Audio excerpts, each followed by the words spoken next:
ನಮ್ಮ ಗೊಂತಿಯಲ್ಲಿ ಆದಿತ್ಯ ಸೂನುಗಳಿಗೆ ಹವಿಸ್ಸನ್ನು ಕೊಡುವುದಾದರೆ ಅದಕ್ಕೆ ನನ್ನ ಧಿಕ್ಕಾರ ಧಿಕ್ಕಾರ.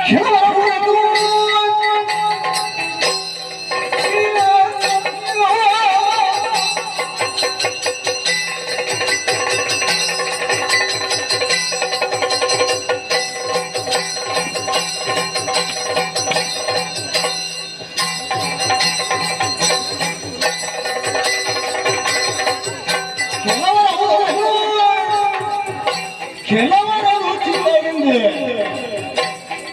ಕೆಲವರೇ ಕೆಳಗಿರುಗಳು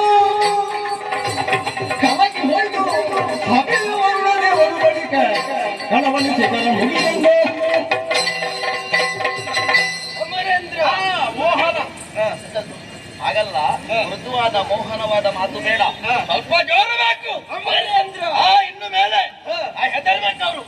ಹಾಗೆ ಹಾಗೆ ಮಾನ ನೀತಿಗಳಾದ ನಾವು ನೆರೆದಿರುವ ಈ ಸಭೆಯಲ್ಲಿ ಹೌದು ಏನು ಗೊತ್ತಿಲ್ಲದ ಹಾಗೆ ಒಂದು ಕುಳಿತಿದ್ದಾರಲ್ಲ, ಇವರು ಕುಳಿತದ್ದು ಹೇಗಾಯ್ತು ಬಲ್ಲೆಯ? ಹೇಗಾಯ್ತು? ಧ್ವಜಸ್ತಂಭದಲ್ಲಿ ಬಂದು ಕಾಗಿ ಕುಳಿತಾಗೆ